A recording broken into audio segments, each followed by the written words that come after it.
അപ്പോൾ അജയ്കുമാർ എന്നോടൊപ്പം ചങ്ങനാശ്ശേരിന്ന്. ശ്രീ അജയ്കുമാർ, എന്തിനു പോകണം മാണി കോൺഗ്രസ് LDF വിട്ടിട്ട് എന്നാണ് സുരേന്ദ്രൻ ചോദിക്കുന്നത്. അപ്പോൾ ഇവിടെ തുടരാൻ തന്നെയാണ് അദ്ദേഹത്തിൻ്റെ തീരുമാനം.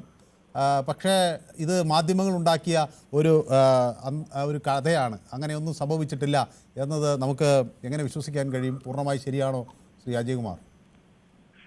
ആ വിഷയത്തിലേക്ക് വരുന്നതിന് മുമ്പ് ഈ കേരള കോൺഗ്രസ് രാഷ്ട്രീയം ചർച്ച ചെയ്യുമ്പോൾ പൊതുവെ നമ്മളെല്ലാവരും പറയുന്നത് പാലായിലേക്കും തൊടുപുഴയിലേക്കും പോയി നിന്നുകൊണ്ടാണ് ചർച്ച ചെയ്യുന്നത്. ശരിക്കും പറഞ്ഞാൽ കേരള കോൺഗ്രസിന്റെ ഇന്നലകളിലെ നേതാക്കന്മാരും ഇന്നും ശക്തമായിട്ട് ഈ രണ്ട് ഗ്രൂപ്പുകളിലും ഉള്ളത് ചങ്ങനാശ്ശേരിയിലാണ്. അപ്പം ഇനിയുള്ള ചർച്ചകളിൽ ചങ്ങനാശ്ശേരിയെ തന്നെ എടുത്ത് പറഞ്ഞുകൊണ്ട് തന്നെ ചർച്ചകൾ കൊണ്ടുപോകണം. കാരണം കേരള കോൺഗ്രസുകളുടെ പ്രത്യേകിച്ച് മാണി ഗ്രൂപ്പിന്റെ ശക്തമായ സാന്നിധ്യമുള്ള സ്ഥലമാണ് ചങ്ങനാശ്ശേരി. ആ കാര്യം മറക്കരുത്. അതൊന്ന്. രണ്ടാമത്, അത് ഞാൻ ഓർമ്മിപ്പിക്കുന്നേ ഉള്ളൂ. രണ്ടാമത്, ഇപ്പം പോകുമോ വരുമോ എന്നുള്ളത് എന്തായാലും ഒരു ചർച്ച ഇതിന്റെ പിന്നിൽ നടന്നിട്ടുണ്ട്. അല്ലെങ്കിൽ മാധ്യമങ്ങൾ എല്ലാവരും ഒരുപോലെ ഇത്ര ഒരു വാർത്ത പടച്ചുവിടുകയില്ലായിരുന്നു. എന്തായിരിക്കാം ഒരു പക്ഷേ സംഭവിച്ചത് എന്ന ഇവിടങ്ങളിലുള്ള ചർച്ചയിൽ നിന്നും എനിക്ക് ബോധ്യമായത്, കാരണം കോൺഗ്രസ് എങ്ങനെയാണ് അന്തരിച്ച KM മാണിയെ കോൺഗ്രസിൽ നിന്നും പോകാനുള്ള സാഹചര്യം ഒരുക്കിയത് ഒന്ന് ചിന്തിച്ചു നോക്കിയാൽ, ഏകദേശം 5 പതിറ്റാണ്ട് കാലത്തോളം രാഷ്ട്രീയത്തിൽ തിളങ്ങി നിന്ന അദ്ദേഹം തല കുനിച്ച് പോകേണ്ടി വന്ന ഗതികേടിൽ അദ്ദേഹത്തെ എത്തിച്ചത് കോൺഗ്രസ് തന്നെയാണ്. ആ ബാർ വിവാദവും ഞാൻ അതിലേക്കൊന്നും പോകുന്നില്ല. എല്ലാം കൊണ്ടുവന്നത് കോൺഗ്രസ് ആണ്. അത് വൻ ചതിയാണ് കോൺഗ്രസ് KM മാണിക്കെതിരെ ചെയ്തത്. അത്തരം ഒരു പാർട്ടി, അവിടെ നിന്നാണ് പാർട്ടി വിട്ട് അദ്ദേഹത്തിന്റെ മകൻ LDFന്റെ കൂടെ പോകുന്നത്. അവിടുന്ന് അവർ തിരിച്ചു വരുമോ എന്ന് ചോദിച്ചാൽ അദ്ദേഹം വരുമെന്ന് എനിക്ക് തോന്നുന്നില്ല. പിന്നെ കേരള കോൺഗ്രസ് കൂടെ ഇല്ലാതെ കോൺഗ്രസിന് ഒരിക്കലും പ്രത്യേകിച്ച് മധ്യ തിരുവിതാംകൂറിൽ പിടിച്ചു നിൽക്കാൻ പറ്റുകയില്ല. അപ്പോൾ ഞാൻ മനസ്സിലാക്കിയത്, കോൺഗ്രസിന്റെ സമുന്നതരായ നേതാക്കൾ സഭകളുമായിട്ടൊക്കെ ബന്ധപ്പെട്ട് ജോസ് കെ മാണിയെടുത്ത് പ്രഷർ ചെലുത്തി എന്നാണ് ചില അനൌദ്യോഗികമായ രീതിയിൽ അറിയാൻ കഴിഞ്ഞത്. അതിന്റെ ഭാഗമായിട്ടാണ് ഈ ചർച്ചകളെല്ലാം വന്നത്. പക്ഷേ അദ്ദേഹം അതിന് നിന്നു കൊടുത്തില്ല. പിന്നെ സാന്ദർഭികമായി ഇപ്പൊ തിരുവനന്തപുരത്ത് 25 സെന്റ് സ്ഥലം മണി സാറിന്റെ പേരിലൊരു ഫൗണ്ടേഷന് വേണ്ടി വിട്ടുകൊടുത്തു എന്നൊക്കെ പറയുന്നത് അതൊന്നും ഒരു റീസൺ അല്ല. ഇപ്പൊ ഒരു വിചാരിച്ച 25-35 സെന്റ് സ്ഥലം മേടിക്കാൻ തിരിച്ച് മേടിക്കാൻ ധനസമാഹരണം നടത്തി മേടിക്കാൻ കഴിവുള്ള ഈ കോഴമാണി കള്ളനെന്ന് ഒരു ഭാഗത്ത് നിന്ന് LDF വിളിച്ചു. അതിലും വലിയ ചതിയല്ലേ കോൺഗ്രസ് ചെയ്തത് മാണി സാറിന്റെ അടുത്ത്? ആലോചിച്ച് നോക്കൂ, അത് ഭയങ്കര ചതിയായിപ്പോയി. ഇപ്പം അന്നൊരു അഴിമതി ആരോപണം വരുമ്പോൾ കേരള രാഷ്ട്രീയത്തിൽ KM മാണി മാത്രമേ ഉള്ളൂ അതുപോലെ അഴിമതിയിൽ നിന്നിരുന്നു എന്ന് അവർ പറയപ്പെടുന്ന വ്യക്തി ഈ പറഞ്ഞിരുന്ന ഉറപ്പല്ലേ? ഈ പറയുന്ന ഉമ്മൻചാണ്ടിയും അല്ലെങ്കിൽ രമേശ് ചെന്നിത്തലയൊക്കെ അത്ര വലിയ മാന്യന്മാരാ? എനിക്ക് തോന്നുന്നില്ല. അത് പൊതുജനം വിശ്വസിക്കത്തുമില്ല. അതിന്റെ ഫലമാണ് കോൺഗ്രസ് ഇപ്പോഴും പ്രതിപക്ഷത്തിരിക്കുന്നത്. ഈ വരുന്ന തിരഞ്ഞെടുപ്പിലും കോൺഗ്രസിന് സംഭവിക്കാൻ പോകുന്നത് ഏകദേശം അതൊക്കെ കൊണ്ട് തന്നെ. അവര് നിലം തൊടില്ല മധ്യ തിരുവിതാംകൂറിൽ മാണി ഗ്രൂപ്പ് ശക്തമായിട്ട് അവരുടെ കൂടെ ഇല്ലാതെ. നമ്മളീ പറയുന്നത് പോലെ ക്രിസ്ത്യൻ കോൺഗ്രസ് ആണ്, അവര് കമ്മ്യൂണിസ്റ്റ് പാർട്ടിയുടെ കൂടെ പോകത്തില്ല, അണികള് അവർ വോട്ട് ചെയ്യത്തില്ല എന്നൊക്കെ പറയാം. പക്ഷേ ഫലം നമ്മുടെ മുമ്പിലില്ലേ? കഴിഞ്ഞ 2 തിരഞ്ഞെടുപ്പിന്റെ ഫലം നമ്മുടെ മുമ്പിലില്ലേ? അപ്പൊ കോൺഗ്രസിനാണ് വളരെ ഡെസ്പറേറ്റ്ലി ഇവരെ വേണ്ടുന്നത്. അത് വിജയിച്ചില്ല. അതാണ് സംഭവം. ശരി, വ്യക്തമാണ്. അപ്പോൾ താങ്കളുടെ അഭിപ്രായം. അപ്പോൾ ജയകുമാർ, നമ്മുടെ സുരേന്ദ്രൻ വിജയിച്ചല്ലോ തെരഞ്ഞെടുപ്പിൽ, അപ്പോൾ അദ്ദേഹത്തിന് തംസപ്പൊക്കെ കൊടുക്കുന്നു. അപ്പോൾ സുരേന്ദ്രന് അഭിവാദ്യങ്ങൾ പലരും അർപ്പിക്കുന്നുണ്ട്. അപ്പോൾ നമ്മുടെ ഷിജു നമ്മുടെ പൊതുവേദിയിലുള്ള പ്രദീപ്മാരുടെ കണക്കെടുക്കുകയാണ്. പ്രദീപ് തിരുവനന്തപുരത്തുണ്ട്, ഇടുക്കിയിൽ നിന്നുള്ള പ്രദീപുണ്ട്, കൊല്ലത്തുനിന്നുള്ള പ്രദീപുണ്ട്, കോഴിക്കോട് നിന്നും പ്രദീപുണ്ട്, കാസർഗോഡ് നിന്നൊക്കെ പ്രദീപുമാരുണ്ട്. അപ്പോൾ പ്രദീപുമാർ ധാരാളമുള്ളൊരു വേദിയായി പൊതുവേദി മാറുകയാണ്. നമ്മുടെ കൃഷ്ണൻകുട്ടി മണിമല എന്നോടൊപ്പം ചേർന്നിട്ടുണ്ട്. ശ്രീ കൃഷ്ണൻകുട്ടി മണിമല, നമസ്കാരം. പ്രദീപുമാർ പറയാതെയുണ്ട്, കൃഷ്ണൻകുട്ടി അധികം ഇല്ലെന്ന് തോന്നുന്നു. കൃഷ്ണൻകുട്ടിമാർ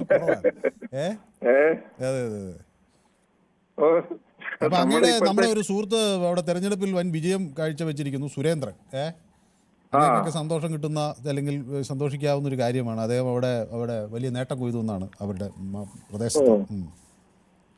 ഓക്കെ, അപ്പോൾ ഞാൻ ചോദിക്കുന്നത്, ഇതിപ്പോൾ ഈ ചർച്ച ഇങ്ങനെ ഉയർന്നു വന്നത് മാണി കോൺഗ്രസിനൊരു ക്ഷീണം ആവുമോ? ഒരു പാരയായോ ഈ ചർച്ച? നമ്മൾ ഈ മലയാളത്തില് ചൊല്ലുണ്ടല്ലോ, നക്കിക്കൊല്ലുക എന്ന്. അവരിങ്ങനെ സ്നേഹം കാണിക്കുകയാണ്. ഈ പറഞ്ഞ UDF പിന്നെ ജോസ് കെ മാണിയുടെ കേരള കോൺഗ്രസിനോട് സ്നേഹം കാണിക്കുന്നത് അവരെ നന്നാക്കിയെടുക്കാനൊന്നുമല്ല. തൽക്കാലം അവർ ആവശ്യം വന്നു കഴിഞ്ഞാല് അവരെ എന്തൊക്കെ ചെയ്യാമെന്ന് പി ജെ എസ് ഗ്രൂപ്പൊക്കെ കണക്കാക്കി വെച്ചിട്ടുണ്ട്. അവരുടെ തമ്മിലുള്ള പ്രശ്നങ്ങൾ കൊണ്ടാണല്ലോ ഈ ഗ്രൂപ്പിന് അന്ന് UDF നിന്ന് പുറത്തു പോകേണ്ടി വന്നത്.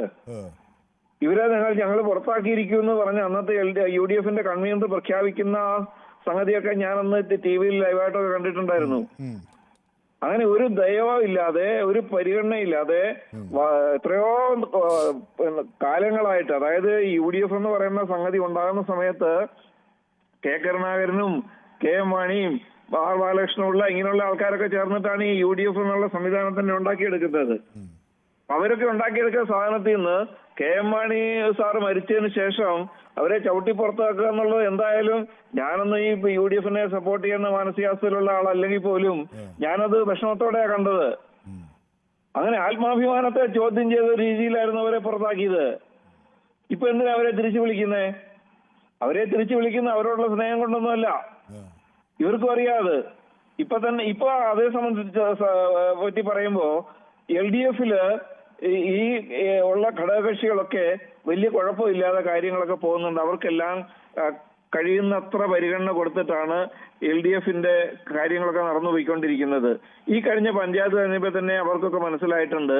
ഈ ചിലപ്പോ ചില സ്ഥലങ്ങളിലൊന്നും അവർക്ക് ആവശ്യത്തിന് അവർക്ക് സ്ഥാനാർത്ഥികൾക്ക് വേണ്ടി പ്രവർത്തിക്കാൻ ആളില്ലാത്ത സ്ഥലങ്ങൾ വരെയുണ്ട്, അധികം ആൾക്കാരില്ലാത്തത്. അവരെയൊക്കെ ജയിപ്പിക്കാൻ വേണ്ടി ഏറ്റവും കൂടുതൽ നടന്നിട്ടുള്ളതും കഷ്ടപ്പെട്ടിട്ടുള്ളതും ഒക്കെ CPM-കാരാ. അത് ഈ കേരള കോൺഗ്രസ്സുകാർക്ക് വളരെ നന്നായിട്ട് അറിയാം. എനിക്ക് എന്റെ നാട്ടിലെ കാര്യം അറിയാമല്ലോ.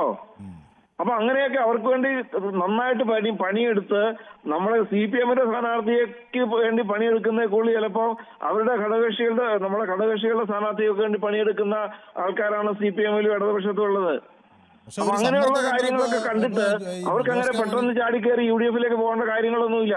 ഇനി പോയി കഴിഞ്ഞാല് അവർക്ക് അവിടെ കാര്യമായിട്ട് പരിഗണന കിട്ടാതിരിക്കുകയും LDF അധികാരത്തിലേക്ക് വരികയും ചെയ്തു കഴിഞ്ഞാൽ അതോടെ ഈ പ്രസ്ഥാനം തീരത്തില്ലയോ? പിന്നെ അവരൊന്നും ഉയർന്നു വരാൻ എത്ര വർഷങ്ങളെടുക്കും? അതൊക്കെ അവർക്ക് നല്ല ബോധ്യമുണ്ട്. പിന്നെ ഈ UDF-ലുള്ളത് മുഴുവൻ ചതിയന്മാരാ. KM മാണി സാറിനെ അന്നത്തെ ആ ബാർക്കോഴ വിവാദത്തിലേക്ക് വലിച്ചഴയ്ക്കാൻ വേണ്ടി പണിയെടുത്ത മുഴുവൻ UDF-കാരാ. അവര് വഴി കാണിച്ചു കൊടുത്തപ്പോ LDF അത് മുതലാക്കി എന്നുള്ളതാണ് ശരി. അത് KM മാണി സാർ അദ്ദേഹത്തിന്റെ പുസ്തകത്തിൽ തന്നെ പറഞ്ഞിട്ടുണ്ട്.